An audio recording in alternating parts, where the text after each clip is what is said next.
인사 나누겠습니다. 잘 오셨습니다. 반갑습니다.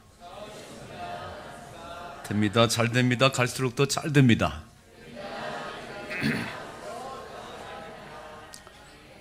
잘 되고 있지요?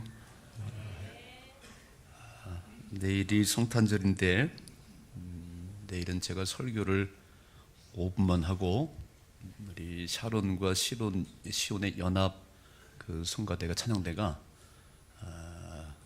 음악 예배를 드릴 거예요. 음악. 지금 들으시니까 은혜가 되지요? 내일 11시에 꼭 나오셔서 찬양으로 하나님께 영광 돌리는 그런 예배를 올려드리십시다. 열심히 준비했습니다. 많은 준비를 했어요. 내일은 또 오케스트라까지 함께 동원이 될 겁니다. 기다리던 성탄절이 내일로 다가왔는데 비가 내려서 조금 그런 얘기죠. 신혼이 왔으면 더 좋을 뻔했는데 제가 인터넷에 들어가 보니까 세계 사람들이 곳곳에서 좋아하는 것 같아요. 성탄절을 화려한 트리를 만들었어요. 한번 좀 화면에 보여줘 보세요. 핀란드에 독일에 뉴욕에 오스트리아에 전 세계에 주님 오심을 기뻐하는 저런 트리 장식을 하고 있어요. 또 우리나라에도 부산에도 서울에도 일산에도 일산 호수공원에 저렇게 이쁜 트리를 만들었습니다.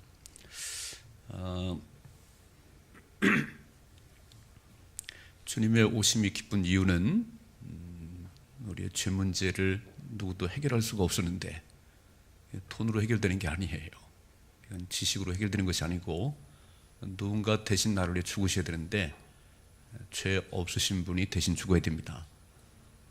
그분이 예수 그리스도예요. 그래서 나의 죄를, 여러분의 죄를 해결해 주시려고 죽으러 오신 예수 그리스도, 그리고 다시 사셔서 구원자가 되신 예수 그리스도, 그분의 오심을 온 세상이 기뻐하고 즐거워해야 됩니다. 그런데 언젠가부터 이 방송에서 캐롤이 안 나와요. 캐롤이 여러 가지 이유로 그러는데 방송에서 나면 우리가 불러야 됩니다. 우리를 하나님께서 찬양하도록 지어놨는데 우리가 부르지 않으면 돌들이 찬양을 할 거예요. 그래서 주님이 영광을 받으셔야 됩니다. 성탄절을 하면 떠오르는 게 많이 있어요. 저렇게 추리가 떠오르고 우리 아이들은 산타 할아버지가 오늘 밤에 어떤 선물을 갖다 주나 양말을 매달아 놓고 기다리고 있어요. 성탄절의 주인공은 예수 그리스도입니다. 예수님만이 영광을 받으셔야 돼요. 근데 성탄절이 되면 선물을 주고 받잖아요. 선물을. 우리 주일학교 아이들도 이제 선물을 줄 겁니다. 그러니까 선생님들이 열심히 쌌어요. 이렇게. 유치부에서도 선물을 주려고 선물을 쌌습니다. 저에게도 하나 주셨어요. 집에 와서 뜯어보니까 부셔도 들어있고 사탕도 들어있고 그러더라고요. 주셨어요. 그래서 성탄절이 되면 아이들은 어떤 선물을 교회에서 줄까, 또 부모님들은 어떤 선물을 나에게 사줄까 기대감이 있는 거예요. 기대감. 근데 지난 수요일 밤에요, 우리 황인규 집사님이 우리 아이들에게 줄 성탄 선물을 막 한 트럭을 싣고 왔어요. 한 트럭을. 한번 그림 좀 보여줘 보세요. 장고, 로봇, 또 로봇, 또 사운드 블록놀이 가방, 이거를 한 차를 싣고 왔어요. 한 차를. 그래서 이 선물을 아이들에게 줄 텐데 수량이 많아가지고 우리 아이들을 다 주고도 남아요. 그래서 제가 우리 지방 내 작은 교회 목사님들에게 전화를 막 걸었어요.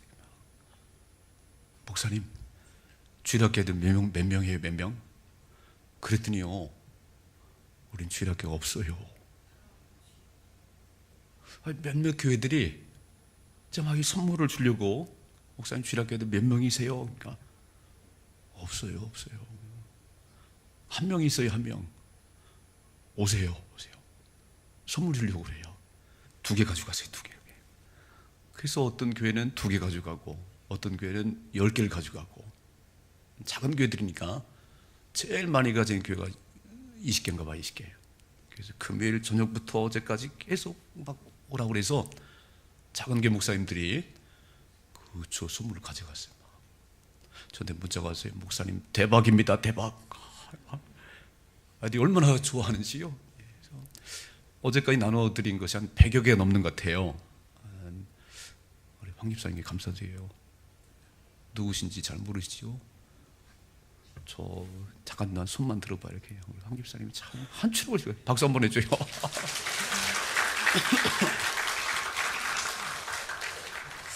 야, 그 선물은 지금도 많이 있어요. 우리 아이들에게 줄 거 많이 있습니다. 그런데 제가 이 선물을 나눠주면서 황 집사님 덕분에 얼마나 마음이 막 좋은지요. 선물을 받는 것도 기분이 좋지만 선물을 나눠주는데 더 기분이 좋은 것 같아요. 여러분 그 마음을 아세요? 받아서도 참 기분이 좋지만 줄 것이 있는 이것은요 더 기쁨이 있어요. 그렇게 살아가십시다. 이렇게 받고 사는 거 끝이 없어요. 저희 교회도 받아봤거든요. 근데 막 하나님 줄 수 있는 교회가 되게 해주세요. 줄 수 있는 교회가 되게 해주세요. 그랬더니 언제부터 주는 교회가 됐어요. 화면에 한번 보십시오. 예수님이 이렇게 말씀하시네요. 사도행전 20장 35절 같이 읽겠습니다. 주 예수께서 친히 말씀하신 바 주는 것이 받는 것보다 복이 있다 하심을 기억하여야 할지니라. 아멘. 주 예수께서 친히 말씀하신 바 주는 것이 받는 것보다 복이 있다 그랬어요. 기도하십시다. 하나님, 저는 받고 사는 그런 것보다 주며 살 수 있는 인생이 되게 해주세요. 줄 것 있는 인생이 되게 해주세요. 괜찮으시지요? 이런 기도를 하셔야 돼요. 나눌 수만 있다면 얼마나 좋겠어요, 그죠? 근데 성탄절을 보니까, 우리가 내일이 성탄절인데, 성탄절은 하나님께서 아들 예수를 이 땅에 우리에게 선물로 주신 최고의 선물이 예수 그리스도예요. 그래서 막 돈 몇 푼이 중요한 게 아니고요, 죄 문제로 영원히 지옥에 떨어질 수밖에 없던, 에베소 말씀 보니까 본질상 진노의 자녀인 우리를 죄에서 구원하시려고 아들 예수를 보내신, 이거는 최고의 선물입니다. 그러니까 하나님께 성탄절에 우리에게 선물을, 아기 예수를 보내주셨어요. 제가 오늘 설교하려는 이 동방 박사들이 저 페르시아의 하늘을 늘 바라보고 사는 천문학자들이 이상한 별이 나타나서 그 별을 따라서 산도 넘고 강도 건너서 예루살렘에 왔어요. 그리고 베들레헴 아기 예수님 누운 곳에 가서 오늘 말씀 보니까 보배함을 열어서 황금과 유향과 모략을 선물로 드렸다고 되어 있잖아요. 그러니까 성탄절은 이 자세히 보니까 선물을 받는 날도 되지만 선물을 주는 날이 성탄절이에요. 우리 주일학교는 이제 막 푸짐한 선물을 나눠주니까 학생회 선생님들은 우리 학생들 줄 게 없나요? 우리 학생들에게. 제가 이렇게 얘기했어요. 아니, 받으려고만 하지 말고 좀 가져라고 그럽시다. 가져라. 이렇게 귤도 하나 가지고 뭐도 하나 가지고 이거 들고 저 성락원들 한번 방문하고 좀 고아원들 방문하고 막 받으려고만 하지 말고 좀 우리가 준비해서 좀 나눠주는 일이 있으면 좋겠어요. 우리 청년부에서는 선물을 받는 게 아니고 오늘 우리 4단지 5단지 아파트 경비 쓴 아저씨들에게 성탄 선물을 드리고, 또 30일 토요일 날은 샘물교회 가정 찾아가서 선물을 나눠준답니다. 제가 잘했다 그랬어요. 어떤 선물을 주나 막 그게 아니고 선물을 준비해서 경비 쓴 아저씨들에게도 나눠주고, 또 막 저 시골 교회 그 집집이 찾아가가지고 선물 나눠준다고. 여러분, 받는 사람들은요 선물을 받아서 기분이 좋지만 투덜거림이 있어요. 투덜거림이. 포장만 크지 뭐 내용이 없네. 이 받는 사람들은요, 뭐 포장만 큰 사진 뭐 내용이 없어. 그 이따위 선물을 줘 더 좋은 거 주지. 이게 받는 사람들은요, 이 받으면서 막 고맙다고 하면서 또 뜯어보고 또 투덜거리는 것들을. 근데 주는 사람은 즐겁습니다. 주는 사람은 그런 투덜거림이 없어요. 막 줄 수 있어서 기쁘고 주어서 기쁘고요. 이게 주는 자가 받는 복이에요. 성경은 주라, 그리하면 흔들어 넘치도록 너에게 부어주리라고 주님 말씀하셨습니다. 흩어 구제해도 절대 가난하게 되지 않고 하나님이 채우시는 역사가 있다고 주님 말씀하셨어요. 다른 사람을 윤택하게 하는 자는 하나님께서 우리의 삶을 윤택하게 해주시겠다고 약속하셨습니다. 그러니까 이제 우리 이렇게 살게 되는데 그냥 또 뭘 받을까 그러지 말고 뭘 나눠줄까, 뭘 줄까, 그런 마음으로 성탄절을 맞았으면 좋겠습니다. 그렇게 하십시다. 그렇게 해요. 그래서 오늘 본문의 말씀 보니까 동방에서 별을 연구한 페르시아지, 페르시아. 천문학자들이 밤하늘을 잘 보고 사는데 이상한 별이 뜨네요. 여러분, 첫 번째 크리스마스에 이 땅에 오신 예수님을 제일 먼저 발견한 사람은 목자들과 동방 박사들이에요. 제가 목자들을 보면서 밤새 들판에서 양을 치잖아요. 양을. 이 목자들에게 정말 기다림이 뭐냐면 빨리 동이 터올랐으면 좋겠어요. 춥거든요. 낮에는 뭐 막 30도 40도 올라가지만 밤 되면 기온이 뚝 떨어지는데 그 양들을 치느라고 그 들판에서 양들과 함께 밤을 새면서 빨리 날이 밝았으면 좋겠다. 태양이 떠올랐으면 좋겠어요. 그렇게 새벽을 기다리는 목자들에게 주의 사자가 나타났어요. 온 백성에게 미칠 좋은 소식을 너에게 전한다고 주의 천사가 얘기하네요. 이 동방박사들은 다 밤하늘의 별을 보는 사람들이, 하늘을 바라보고 사는 사람들이에요. 평소에 그냥 별들이 떴는데 오늘은요 엄청난 별이 뜬 거예요. 못 보던 별이 뜬 거예요. 딱 별을 연구하는 동방박사의 직감으로 위대한 인물이 태어났구나. 아멘. 위대한 인물이 태어났구나. 큰 별이 떴는데 위대한 인물이 태어난 거예요. 야, 하늘을 바라보는 사람들에게 첫 번째 크리스마스 소식이 먼저 전해졌습니다. 제사장들과 서기관들은 기록된 거를 다 알고 있어요. 베들레헴에 태어났는 다 알고 있는데 첫 번째 이 땅에 오신 예수님을 그들이 먼저 맞이한 게 아니에요. 신앙은 지식이 아니에요. 늘 성경을 많이 하는 참 귀하지만 그 말씀이 믿어지고 그 처음 오신 예수님을 먼저 뵙는 것은 축복이지요. 그래서 제가 이렇게 생각했습니다. 야, 두 번째 오신 예수님은 누구에게 제일 먼저 임하실까? 첫 번째 오신 첫 번째 크리스마스는 목자들에게 그리고 동방 박사들에게 그 소식이 전해졌는데 다시 오신다고 말씀하신 재림 예수님은 누구에게 가장 먼저 전해질까? 저와 여러분에게 전해질 것 같아요. 믿으시지요? 저와 여러분들에게. 주의 다시 오심을 사모하는 저와 여러분들에게. 성경 요한계시록이 마지막 책인데 요한계시록의 끝장은 22장이에요. 그 22장의 마지막은 뭐라고 되냐면 아멘 주 예수여 오시옵소서. 마라나타입니다. 마라나타. 아멘 주 예수여 오시옵소서. 주의 다시 오심을 사모하고 기다립니다. 그런 자들에게 다시 오신 예수님이 제일 먼저 등장하실 거예요. 믿으시지요? 그러니까 우리가 여러 가지 직업을 가지고 일하며 살아가지만 늘 마음속에 마라나타 아멘 주 예수여 오시옵소서. 이 신앙을 살기를 주님의 축복합니다. 주님 다시 오세요. 주님 다시 오세요. 하늘에 올라가신 예수님께서 너희가 본 그대로 다시 오시겠다고 말씀하셨어요. 지금 수많은 세상의 징조를 봐서 곧 다시 오시는데 주님이 오셨는데 지금 마ಹು간에 태어났는데 그렇게 베들레헴에 태어날 것을 아는 제사장들과 서기관들은 캄캄해요. 오셨는데 그러면 안 돼요.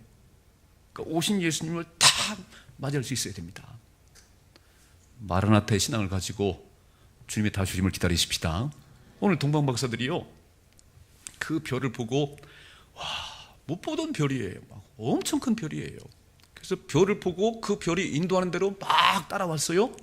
산도 넘고 강도 건너고 왔는데 어디 멈췄냐면 예루살렘에 와서 이 별이 멈췄어요. 그러니까 예루살렘에 와서 동방 박사의 사람들에게 묻는 거예요. 자, 보세요. 자, 2절 말씀 같이 읽습니다. 2절 같이 읽습니다. 유대인의 왕으로 나신 이가 어디 계시냐? 우리가 동방에서 그의 별을 보고 그에게 경배하러 왔노라고. 유대인의 왕으로 나신 이가 어디 계세요? 우리가 하늘의 별을 보는데 이건 틀림없이 위대한 인물이 태어나는 별인데, 이 별이 예루살렘까지 인도하다 보니까 유대인의 왕이 태어나셨어요. 유대인의 왕으로 태어나신 이가 어디 계시냐고 사람들에게 물었더니, 자, 보세요. 3절 말씀 같이 읽습니다. 헤롯 왕과 온 예루살렘에 듣고 소동한지라 그랬어요. 제일 깜짝 놀란 사람이 누구냐면 그때 유대를 통치하고 있던 헤롯 왕이에요. 헤롯 왕. 아니, 내가 유대 왕인데 유대 왕이 또 태어났어? 뭐 얼마나 속이 타는지요? 아니, 내가 유대인 왕인데 유대인 왕이 또 태어났다니. 그 헤롯 왕이 종교 지도자들 불렀어요. 대제사장 모여, 서기관 모여. 자, 보세요. 4절 말씀 같이 읽습니다. 왕이 모든 대제사장과 백성의 서기관들을 모아 그리스도가 어디서 나겠냐고 물었어요. 지금 동방의 페르시아의 별을 연구하는 사람이 와가지고 유대인의 왕이 태어났다고 그러는데 대제사장이요, 서기관이요, 그리스도가 어디서 나겠냐? 그랬더니, 자, 보세요. 이렇게 대답하네요. 5절 말씀 같이 읽습니다. 이르되 유대 베들레헴이오니 이는 선지자로 이렇게 기록된 바, 또 유대 땅 베들레헴아 너는 유대 고을 중에서 가장 작지 아니하도다. 내게서 한 다스린 자가 나와서 내 백성 이스라엘의 목자가 되리라 하였습니다. 박사들이에요. 딱 성경을 펴더니 베들레헴입니다. 베들레헴. 예수님 오셨거든요. 지금 베들레헴이라는 것만 알고 있어요. 그래서 베들레헴, 지금 예루살렘에 있는데 베들레헴에서 태어난다고 기록되어 있습니다. 헤롯 왕이 박사들에게 이렇게 말합니다. 읽어봐요. 7절 같이 읽습니다. 이에 헤롯이 가만히 박사들을 불러 별이 나타난 때를 자세히 묻고 베들레헴으로 보내며 이르되 가서 아기에 대하여 자세히 알아보고 찾거든 내게 구하여 나도 가서 그에게 경배하게 하라. 진심일까요? 가짜지요, 가짜. 내가 유대인 왕인데 누가 태어났다는 거예요? 죽여버려야지. 자세히 물었어요. 자세히. 언제 별이 떴냐고. 가셔서 베들레헴 가셔서 아기 발견하면 꼭 나한테 오셔야 돼. 나한테. 나도 가서 경배하려고 그래. 무슨 경배를 하려고 그래. 죽이려고 그러지요. 그래서 이제 헤롯 왕과 동방 박사들이 이렇게 얘기를 나누고 이제 헤어지는 겁니다. 자, 9절 말씀 같이 읽습니다. 9절. 박사들이 왕의 말을 듣고 갈새 동방에서 보던 그 별이 문득 앞서 인도하여 가다가 아기 있는 곳 위에 머물러 서 있는지라 그랬어요. 그 페르시아부터 쫙 산을 넘고 강을 건너서 달려왔는데 예루살렘에 머물러 있던 이 별이 지금 헤롯 왕을 만나고 제사장들 만났어요. 어디서 그리스도가 나겠냐? 어디서 메시아가 태어나겠냐? 성경에 보니까 베들레헴입니다. 그 이제 베들레헴으로 가야 되는데 그 인도했던 별이 다시 하늘에서 쫙 인도에 가는 거예요. 그래서 베들레헴에 아기 예수님이 누워있는 그곳에 와서 멈췄습니다. 자, 읽어보십니다. 10절 말씀 같이 읽습니다. 그들이 별을 보고 매우 크게 기뻐하고 기뻐하더라 그랬어요. 여러분, 성탄절은요 정말로 우리 예수님 이 땅에 오심을 크게 기뻐하셔야 돼요. 크게 기뻐하셔야 돼요. 기뻐하고 크게 기뻐했다고 돼 있어요. 그러면서 11절 말씀 화면에 같이 봅니다. 집에 들어가 아기와 그의 어머니 마리아가 함께 있는 것을 보고 엎드려 아기께 경배하고 보배함을 열어 황금과 유향과 모략을 예물로 드리니라 하고 되어 있습니다. 제가 오늘 동방 박사들이 큰 별이 나타나는 걸 보고 출발할 때부터 예물을 준비했어요. 출발할 때부터. 그리고 아기 예수 누워있는 아기 예수께 엎드려 경배하고 이 보배함을 열어서 황금을 드리고 유향을 드리고 모략을 드렸다고 기록되어 있잖아요. 오늘 이 세 가지 예물의 의미가 뭘까? 이 박사들이 황금을 드리고 유향을 드리고 모략을 드렸는데 이게 어떤 의미가 있는지 이거를 함께 살피면서 은혜를 나누고자 합니다. 첫 번째로 그들이 드린 첫 번째 예물은 황금이라고 되어 있어요. 황금이라고. 화면에 좀 띄워줘봐요. 황금. 금괴가 막 있네요. 네.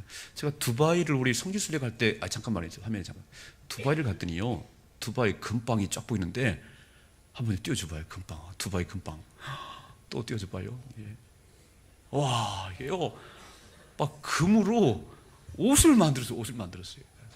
두바이 그 금빵 쫙 연감. 우리 다녀오시면 다 알지요. 와, 금으로 옷을 만들었어요. 옷을 이렇게. 저 양반들이 속이 펑펑 나더니 금만 사재기였는가. 막 금이요. 금이 얼마나 나오는지 몰라요. 금이 막 쫙 있는 거예요. 오늘 박사들이 처음으로 준비한 것이 드린 것이 황금이라고 해요. 황금.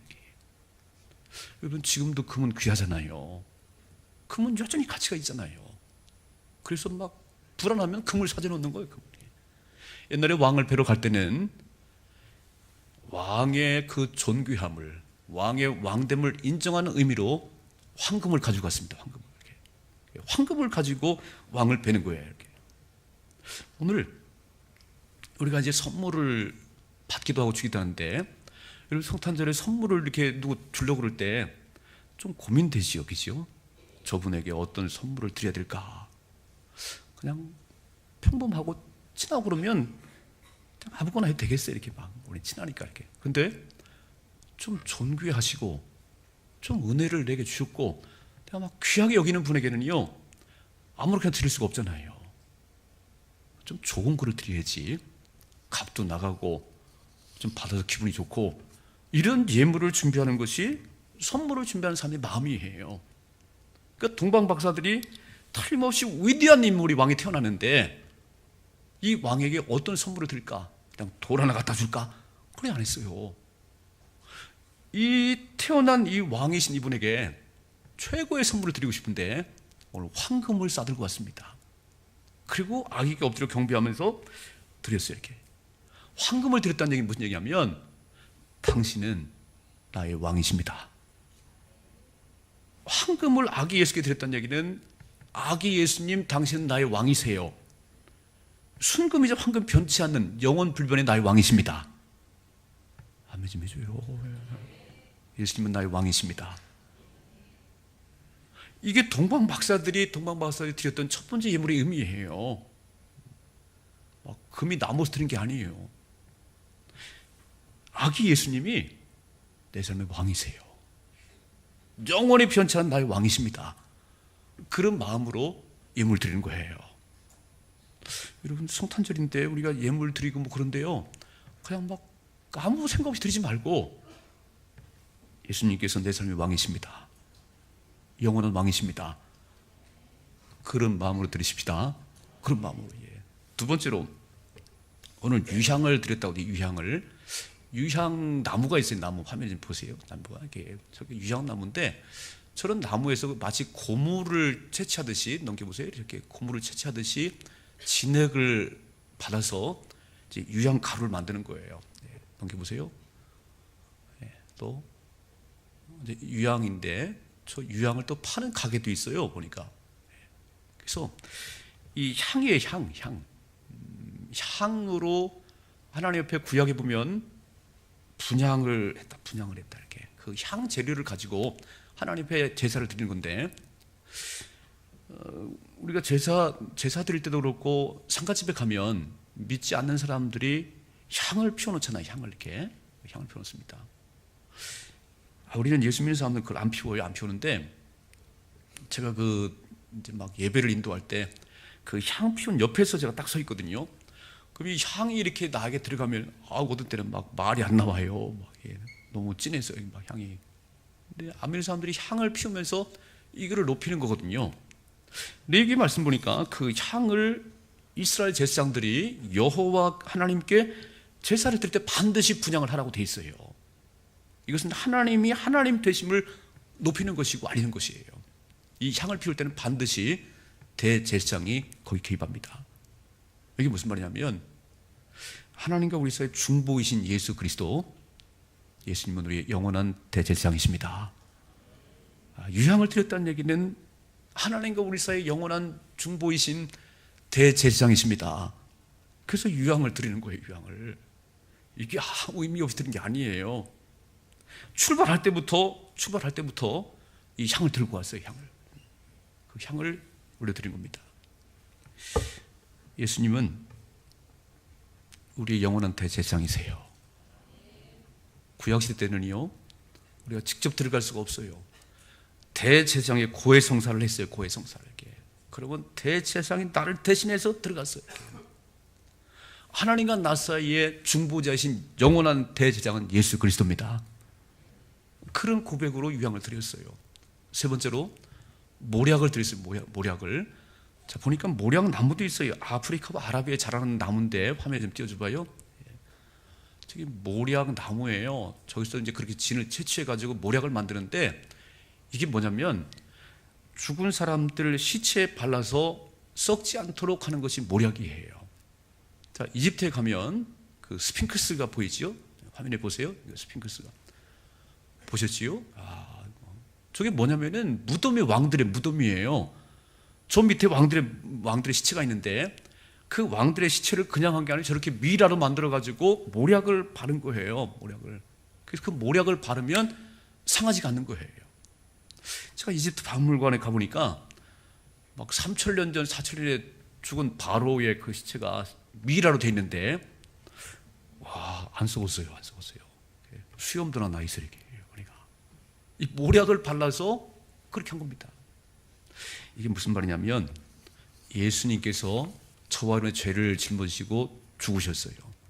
그리고 다시 부활하셨습니다. 모략을 바른다는 얘기는 시체가 썩지 않도록 하는 건데, 이 의미는 예수님 우리의 영원한 구원자십니다. 나를 대신해 죽으시고 다시 사신 예수님, 당신은 나의 구원자세요. 그러니까 모략을 드렸다는 얘기는 죽음의 권세를 깨치고 다시 사신 부활의 예수님, 당신 나의 구원자세요. 여러분 잘 생각해 보세요.